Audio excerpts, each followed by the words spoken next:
Now loading podcast, period.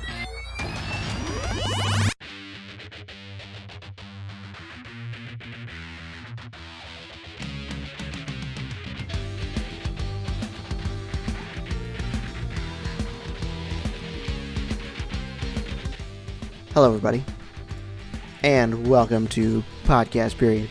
My name is Ben, and today, with me, as always, is my co-host, David. You forgot the most important thing in that entire intro. What's that? You forgot that we're the internet's stupidest podcast. Oh, yeah, that's right. Well, we are the internet's stupidest podcast. It doesn't need to be said anymore.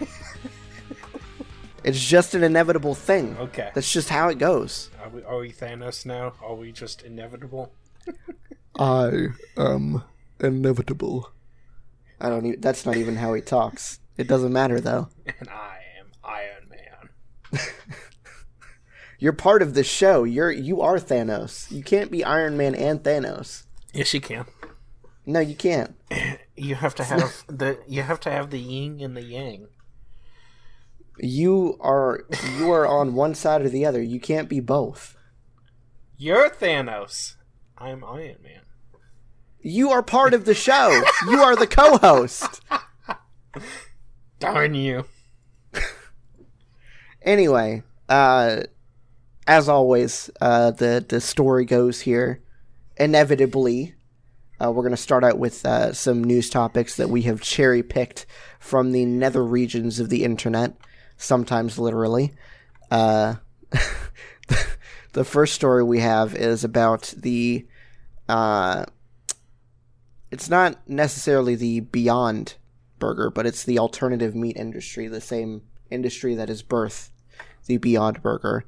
They have apparently moved beyond, pun intended, the burger, and they have started developing quote-unquote cuts of steak and chicken. I mean, have you gone and tried one of these things yet? I haven't, but no. I kind of want to. I'm not gonna lie. I want to. I want to as well, but I'm not expecting to enjoy it. I'm not either, which is why I haven't done it yet. Yes, exactly. But I want to give it a shot. I'm not sure how I feel about this. On one hand, this is probably more sustainable than farming, all of these animals, cows and chickens and whatnot. Does it mean that I want to eat that? I don't know. I mean, I really don't know. What I'm more concerned about than anything else is 20 years from now finding out this stuff is literally nothing but pure cancer. Yeah. And then be like, well, crap, shouldn't have tried that. At least I died of high cholesterol and not some protein magicry that they got going on over there. I mean, I don't even know how to describe it, but if it's good and it's good for you, then I say it's a win-win. But I am so scared that this is going to be literally cancer on a stick. Listen, I'm with you, honestly. If I hate to say this, but it wouldn't surprise me if the coronavirus did not come, in fact, from China. It just came from the alternative meat industry. Oh God! And their failed experiments that they dumped in China. Like, you have to think, what happens to all the stuff that doesn't make it to market, right?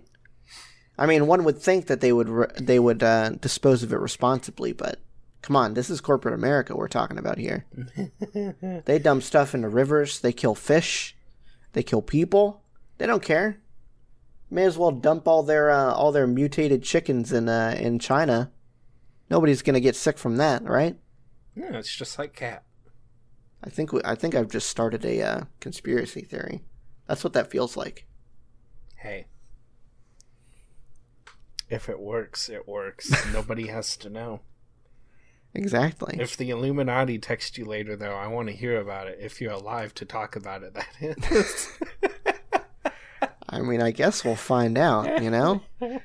I mean, we already know that that 9/11 wasn't that 9/11 was pre-planned and that the moon landing was fake. So who's to say that the Beyond Meat industry didn't create the coronavirus? That's all I'm saying.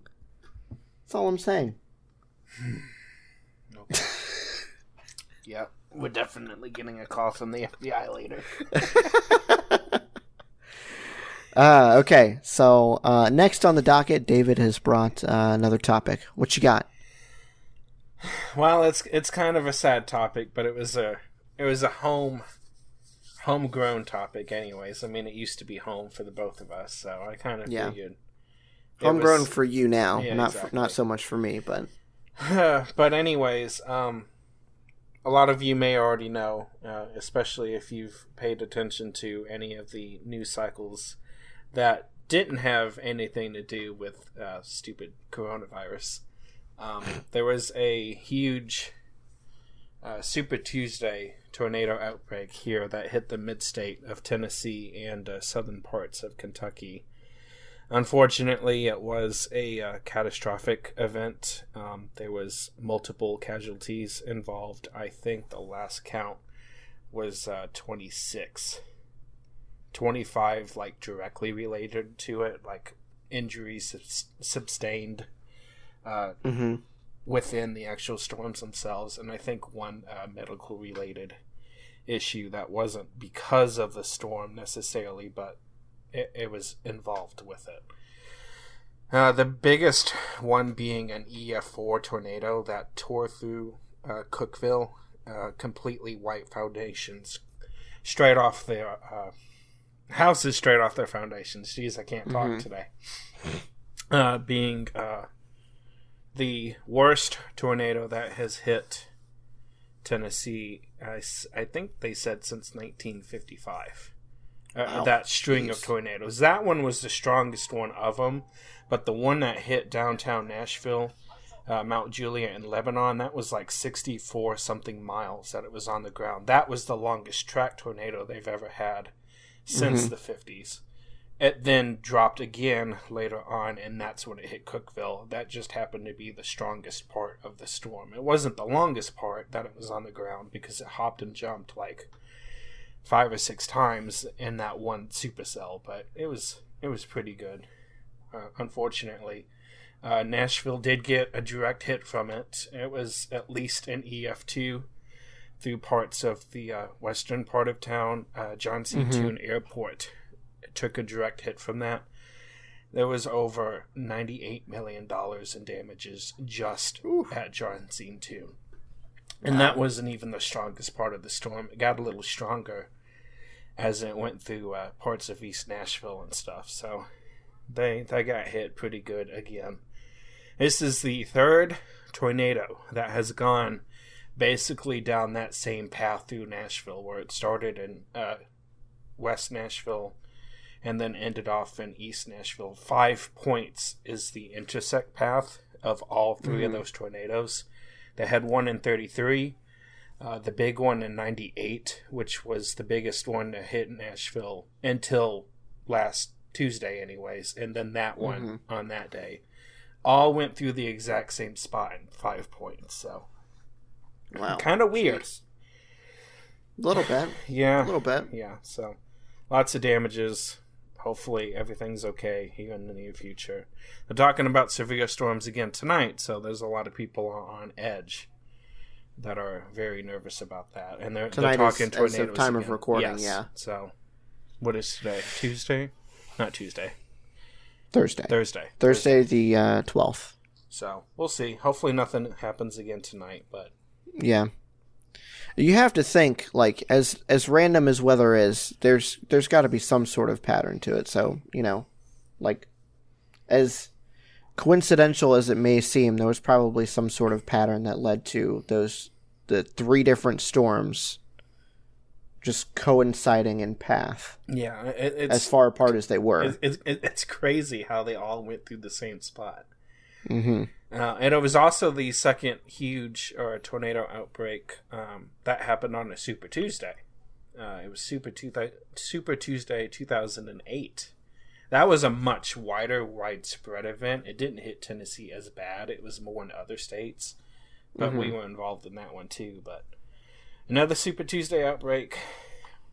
Seems like it's just following patterns. It's not, but it just seems like that. But that's it. Hopefully no more happens. But yeah, hopefully. We'll see. 'Tis the season. Okay. So next we have what looks to be Lego and Nintendo coming together to bring about a. I'm not 100% sure what this is because I haven't really read this article through, but it looks like it's not quite a video game and it's not quite just purely a Lego project. It seems like it's something to do with like AR, augmented reality. But it is like Super Mario themed Legos, so it's going to be like regular Lego blocks that you can play with too. It seems really interesting. They haven't released any specific details as far as it goes yet. But there's going to be more characters than just Mario, obviously. You've got the Goombas, you've got all the other characters that they've shown in these screenshots. It seems interesting. It seems interesting, but they haven't really released exactly what it's supposed to be yet. Other than some sort of augmented reality Lego Mario thing.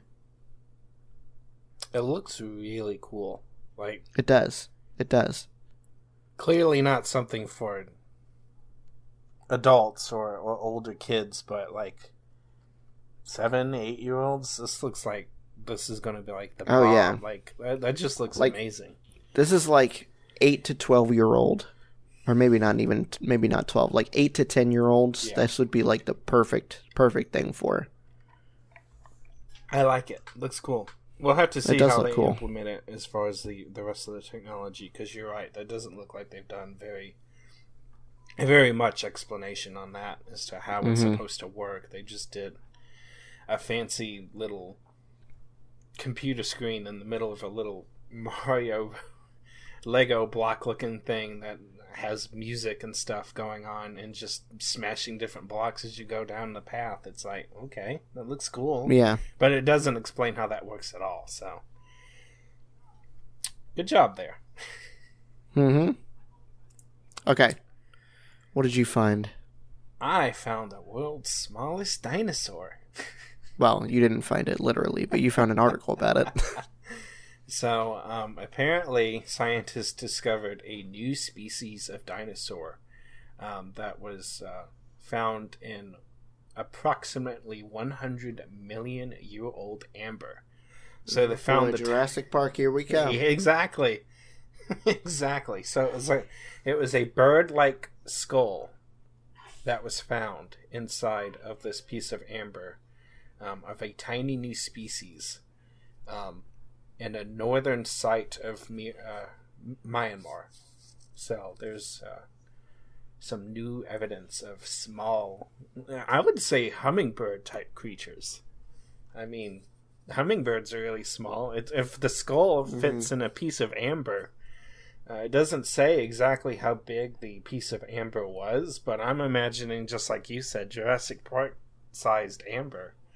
If there's a tiny skull in there, then that's one small species. Yeah. So that was cool. The rendering that they've got in this video, well, the thumbnail of the video that's in the article, looks, I don't know, it looks like a terrifying hummingbird. That's exactly what it looks like. It's got like beady little red eyes and teeth coming out of the beak and claws and ugh. No, thank you. Not something I'd want running around here. So if anybody gets any ideas to start a whole park around these things, then you can not expect any money from me. No, absolutely not. So it was just over 15. Okay, so they did say it, 15 millimeters in length. Mm-hmm. Which is like 1.5 centimeters, which is like what, like a half an inch or something like that? Something. It's very tiny. Very, very tiny. Ridiculous. Okay. So, speaking of the coronavirus and the Beyond Meat industry, E3 2020 has officially been canceled. Well, I guess Sony had it right all along. Mm-hmm. Because they wasn't going to this thing. It's almost like they knew. You're right. It is a conspiracy. And everybody's See, I told on you. Uh-huh. Sony knew about it, and now E3 is canceled. That just proves it. Well, there goes the Xbox show this year. Oh, I'm sure they're gonna figure out some way to do a live stream or whatever, Oh, you know? I'm sure. It's probably gonna be like the Minecon was last year, where it was just live streamed. Probably. Now, I want to know if they're not seriously overreacting to this, because E3 isn't until June. Yeah. Are we really considering canceling things in June that are a good 3+ months away from now? Is this what we've come to? I don't know. They might just be thinking about having to put everything together this far in advance, because I'm sure a show like this takes Oh, yes, I'm sure. probably the entire year of planning. So it's hard to say whether it's because they're overreacting to the virus or just because they've been or maybe because they've been affected by the virus enough to not be able to make plans in time. Yeah. Not necessarily saying that all of their employees have the coronavirus or whatever, but it's entirely possible for, a quarantine to be going on in like a school or whatever, and like all of these parents have to stay home and take care of their kids, because what else are they going to do? They can't hire a babysitter or whatever. So, yeah, it's hard to say, and we will probably never know what the actual case is, except for the fact that the Beyond Meat burger caused the coronavirus. That's all we know for sure. Oh, goody. Okay. So, what's next?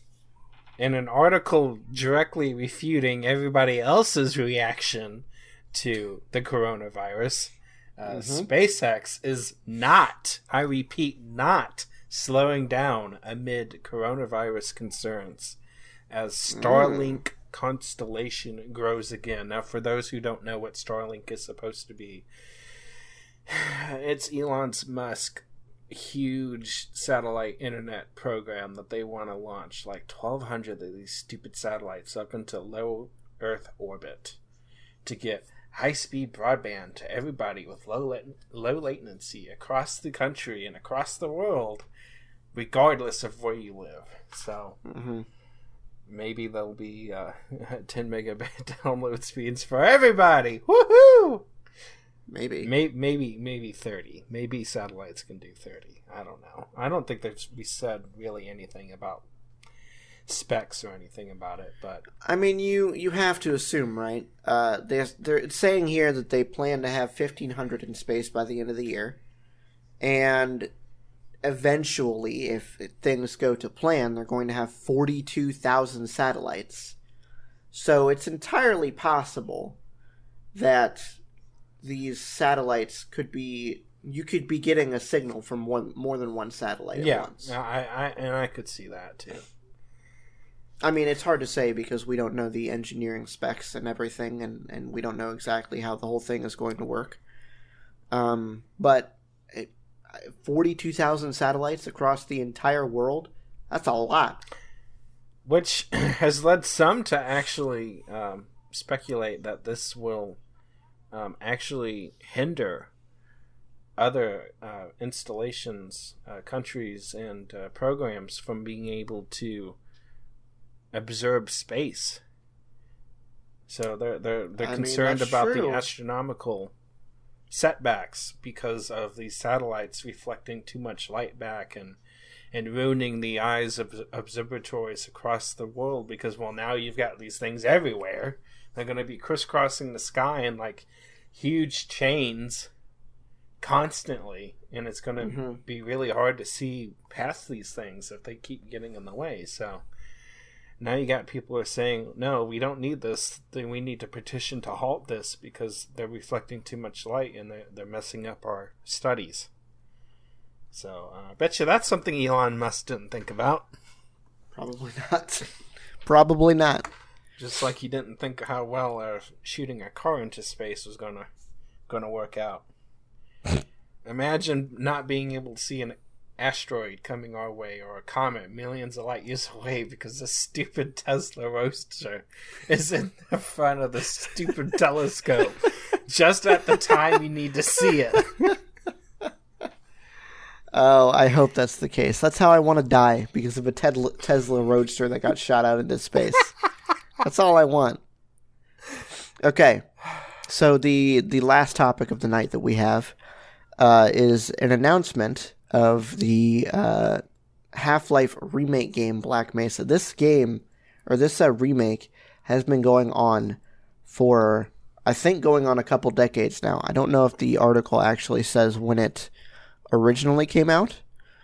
Okay, so it's since 2012, so about a decade. And it's been in alpha this entire time, or maybe beta. It's been in Steam Early Access pretty much this entire time.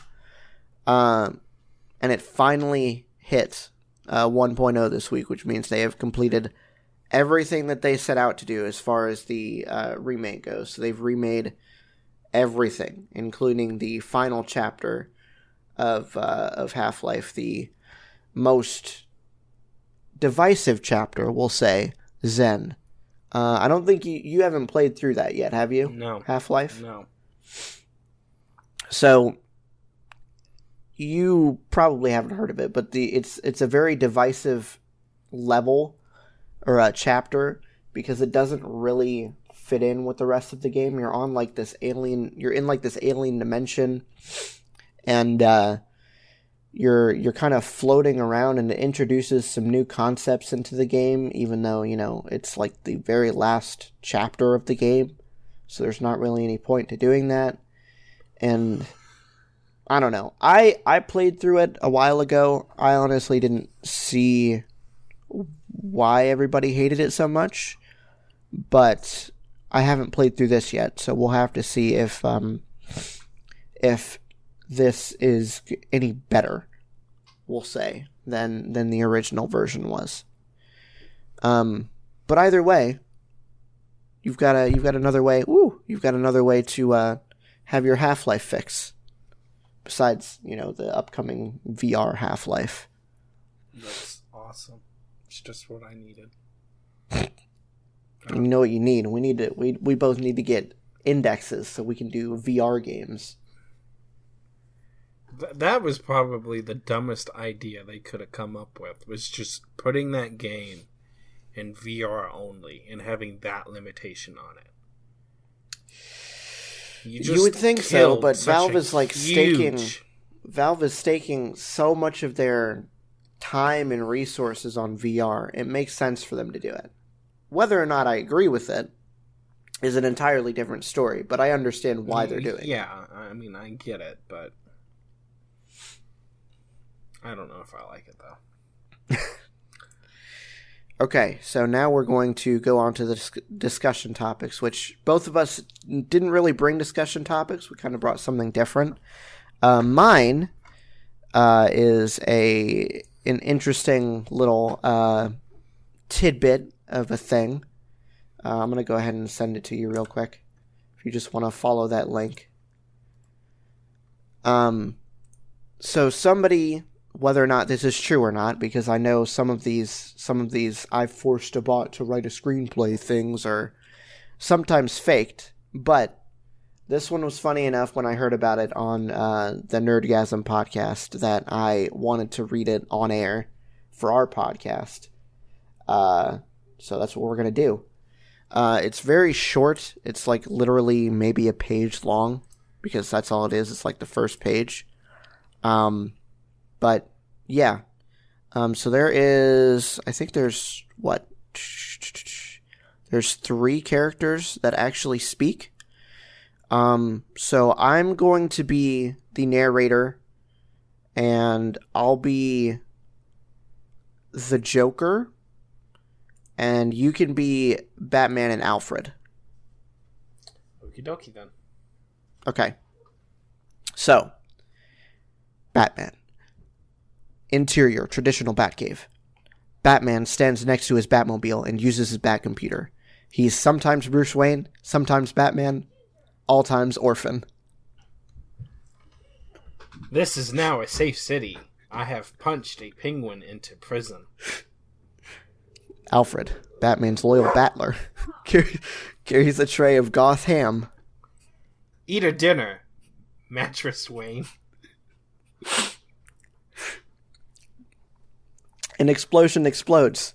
The Joker and Two-Face enter the cave. Joker is a clown but insane. Two-Face is a man but attorney. No, it is Two-Face and One-Face. They hate me for being a bat. Batman throws Alfred at Two-Face. Two-Face flips Alfred like a coin. Alfred lands heads up, which means Two-Face goes home. Is it just you and I, the Joker? Bat versus clown. Moral enemies. I am such a freak. Society is bad. You drink water. I drink anarchy. I drink bats, just like Batworld. I can't.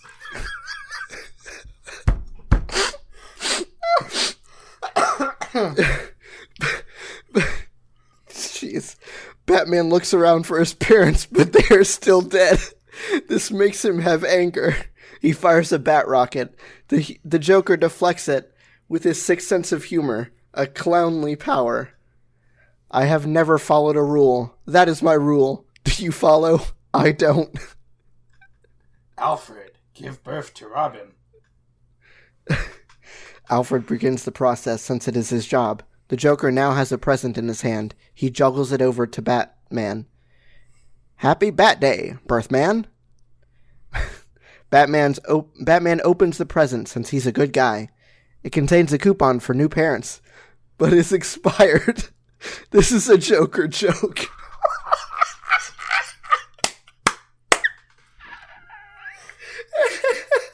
This is hilarious. I love it. I told you. You didn't believe me, but I told you. I heard about the very last line about the coupon for new parents, but it being expired, and I knew we had to do this. Oh my gosh.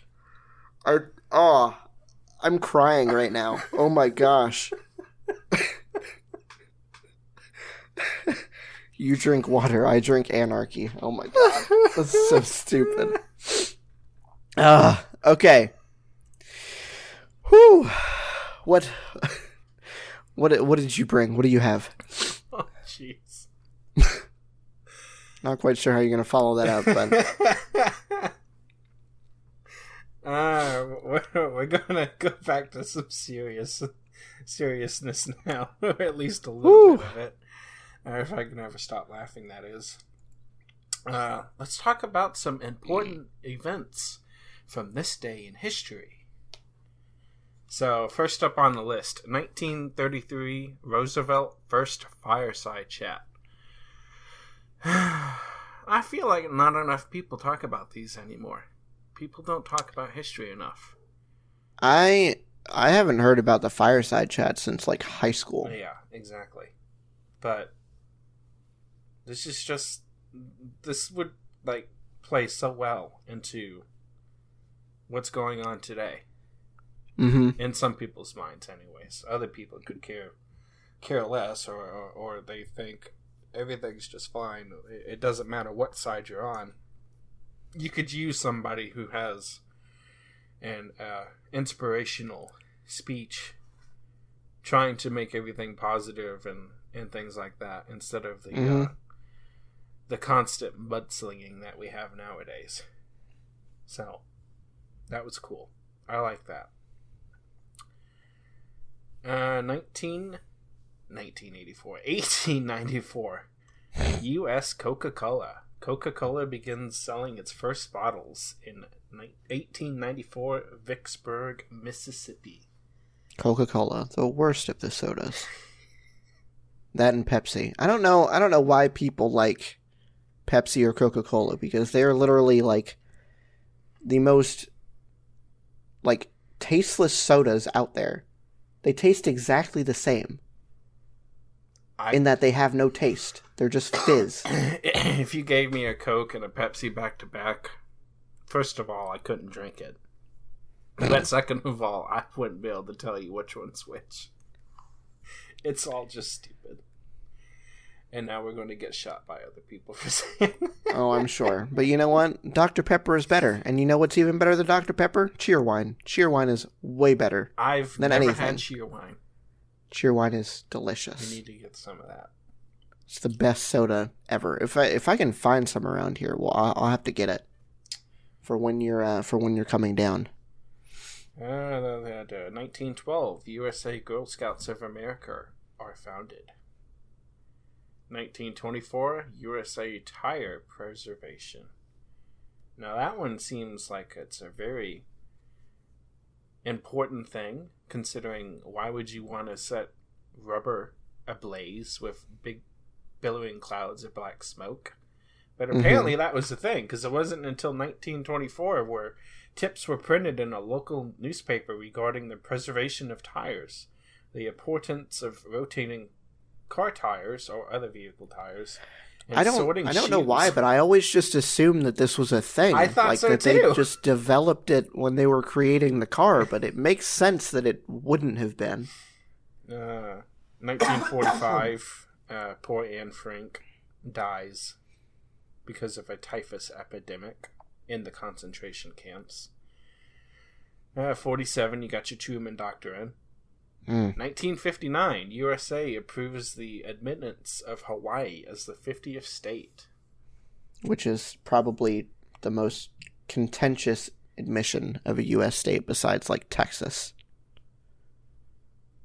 I'm surprised people haven't gotten Puerto Rico on there yet. Not Puerto Rico. Oh, God. Forget I said that. You know what I meant. Puerto Rico is not a U.S. territory, guys. Not a state. It is a territory. No, it's not anymore. Oh, it's not? No, it is. I'm just kidding. I don't think they want to be a state, to be honest. No, I very much doubt they do. I think that's about it. That's all the important things, anyways. Yeah, pretty much. Unless you want to talk about John Wayne Gacy being sentenced. That's it. Alright, back to the seriousness. Well, it's not really serious anymore. We're just going to watch some trailers. Woohoo! So now we're in the final part of the show. We've got 4 trailers here to talk about and watch. So the basic gist of this is we're going to watch the trailers. We're going to tell you guys whether we think we're going to see it. And if we are going to see it, if we're going to see it in the theaters, or if we would like to see it in the theaters, or if we're going to wait until it's out on a rental platform of some sort, whether that be Redbox or Amazon or whatever. So the very first trailer we've got is Disney's Artemis Fowl. Our world has never been in more danger. Human greed is what drove us underground all those years ago. To escape from your rapacious appetite.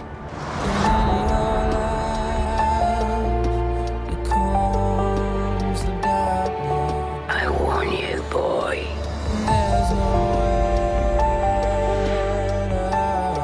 You are not prepared for the truth. Behind what you seek, now you will believe.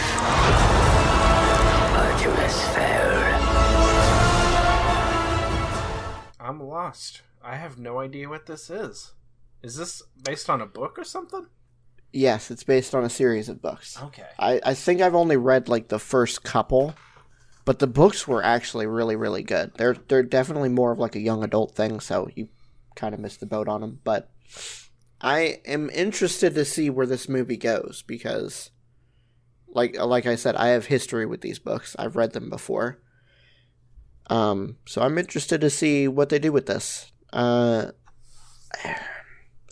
Hard to say whether I would want to see it in theaters or not. This is probably one that I'm just going to wait on for a rental just because, it's interesting, but it's also not something that I'd necessarily want to waste $8 on if it were a bad movie, so I'll probably wait on it. Seeing as I have no idea what this is and I have no loyalties to it whatsoever, I am definitely not going to see it in movies. But, in theater, I should say. It does look interesting enough that if it was on, it will be on Disney Plus eventually. So I might watch it. Yeah. Not paying for it though. Yeah, I don't blame you. Okay, so next we have Connected from Sony Pictures Entertainment. Dang it, Katie! Hey kids, there's supposed to be some great hikes around here. Just a sec, Dad. We hear a pal about to drop our biggest invention yet. Meet the Helper Bot. We promise you they will never, ever turn evil. Mom, what is that? Greetings, humans. Technology rising up. Sayonara. Robots roaming the streets. What is this strange creature? Dog, pig, loaf of bread. The Mitchells have always been weird. No time to wash your hands. Don't worry, I never do. That's what makes us great. That's my girl! And we just might be weird enough to save the world. All right, hands in. Oh, he licked my tongue! Okay. At first I thought that this was just going to be a boomer movie about, being connected to your phone all the time. But then the evil robot showed up, and I'm in. We promise they'll never turn evil. As soon as he said that, I was like, oh, well, there's the gist of the movie right there. I was like, wait, we promise they'll never turn evil. And then they turned to each other and nodded. I'm like, all right. Yep. Guess this is taking a sharp left turn. Jeez. No, this looks really interesting. Again, probably not one I'm going to go see in theaters. No. But once I see it out on like Amazon or whatever, I'm renting it hard. Yeah. This looks very interesting. I will probably say that one before I see Artemis Fowl. Yeah, I considering you've never read the books, I cannot blame you. Okay, so next we have Disney's Jungle Cruise.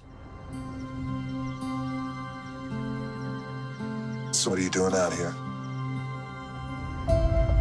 There is a legend in the jungles of the Amazon of a tree that heals all. It could change the world, but if it gets into the wrong hands, it could awaken a great evil.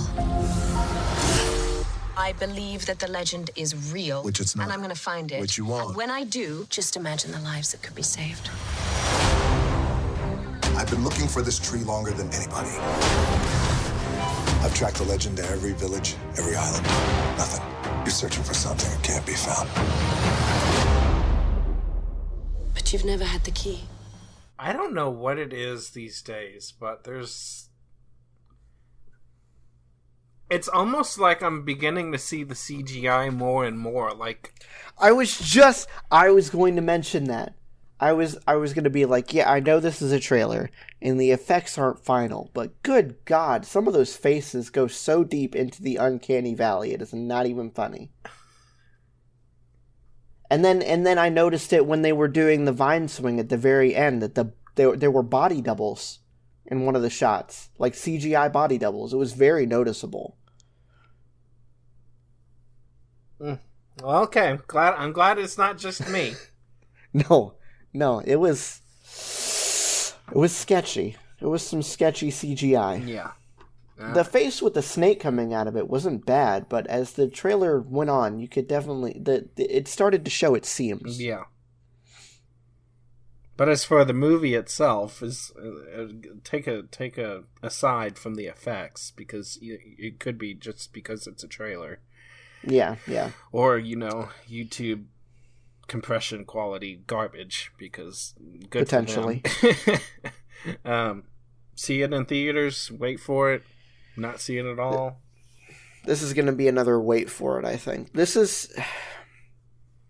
probably going to be one of those things where I'm not going to seek it out whenever it comes out. But whenever it drops on Disney Plus, I'll probably give it like a couple months and then watch it, Gotcha. Just one of those things on a night where I don't really have anything else to watch. Sounds good. Yeah. That's about where I put it. Okay, so the final trailer we have for this episode is Ghostbusters Afterlife. What are you doing here in Somerville anyway? Honestly, my mom won't say it, but we're completely broke. And the only thing that's left in our name is this creepy old farmhouse our grandfather left us in the middle of nowhere. Why'd you bring me up here? Entertainment value? What is that? I don't know.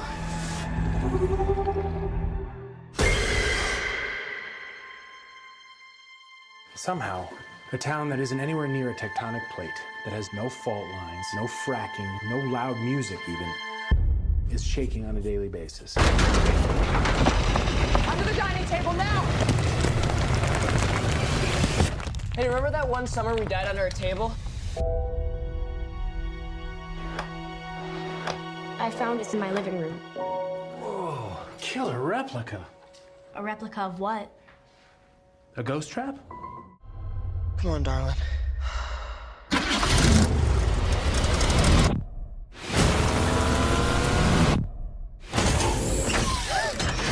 It has a gunner seat?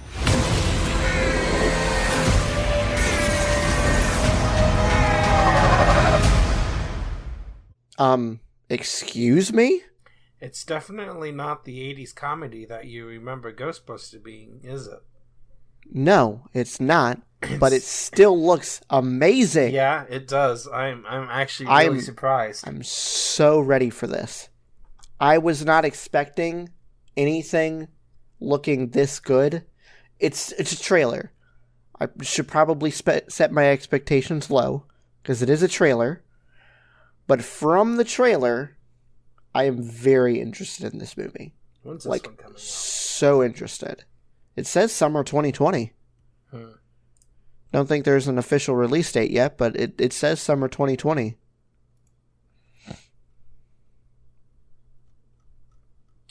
Well, depending on when, that one might actually have to be a go-see. Mm-hmm. In the actual theaters itself. That one may definitely have to be a go-see in the theaters. Yes. Yes, this looks really good. I want to know the backstory to this. I don't know. I don't know who thought that we needed another Ghostbusters movie. Honestly, if we could have left it at the 2, I would have been okay with that. I still have not seen the 2016 one. I haven't either. And I probably never will, because I think it was extremely unnecessary. And this is probably unnecessary too, but at least this looks interesting. It doesn't look like a retread with all the characters being female this time. It's like they just did it just because of that one reason. Yeah, that's which is a terrible reason to do. I don't have any problem with having an all-female cast. Don't get me wrong, guys. No. That's not what we're saying. But to do that just because that is the only reason to do it is a very stupid reason to do it. Mm-hmm. Not to say that the acting in the movie was not good. The movie could be fantastic. I just don't see it as a necessary movie because there's no reason for it to exist. we're getting off topic. I'm excited to see this movie. I also heard that all of the original Ghostbusters would be making a return, with the exception of Harold Ramis, because, he's dead, which is the premise of this movie. But Bill Murray and Dan Aykroyd and Ernie Hudson are all going to be back. And what's her name? The secretary. I don't remember, but that'd be really cool. I'd like to see that a lot, actually. I wish we could have gotten Rick Moranis back, because apparently he's doing the new Honey, I Shrunk the Kids movie. He's at least being a part of that. Yes, I had just heard that a few weeks ago too, or last week sometime. But I think I heard something about him not being in this movie. So we'll have to see. They didn't actually say that that the cast was going to be returning at all. So it could just be a false rumor, but it could be.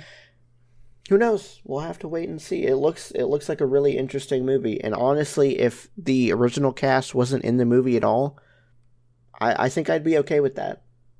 Yeah, I mean, it'd be cool if they had a quick, like, 5 It would be appearance, an interesting bonus. Yeah, exactly. But again, is it necessary? I don't think so. Nah, I think this story could happen without the original ones coming back easily. I agree. All right, well, that is where we're going to leave this episode, guys. Thank you so much for listening.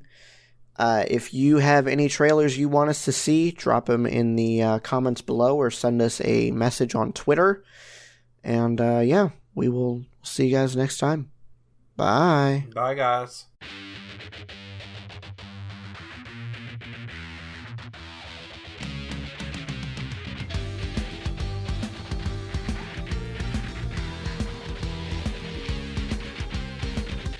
This episode of Podcast Period was produced and hosted by Ben, co-hosted and edited by David. You can find Ben on Twitter at BenPlaysVidjas. That's Ben Plays VIDYAS. And you can find David at Car6by16. You can find the show on Twitter at Podcast Period, or email us at podcastperiod@gmail.com. That's it for this week. Thanks for listening.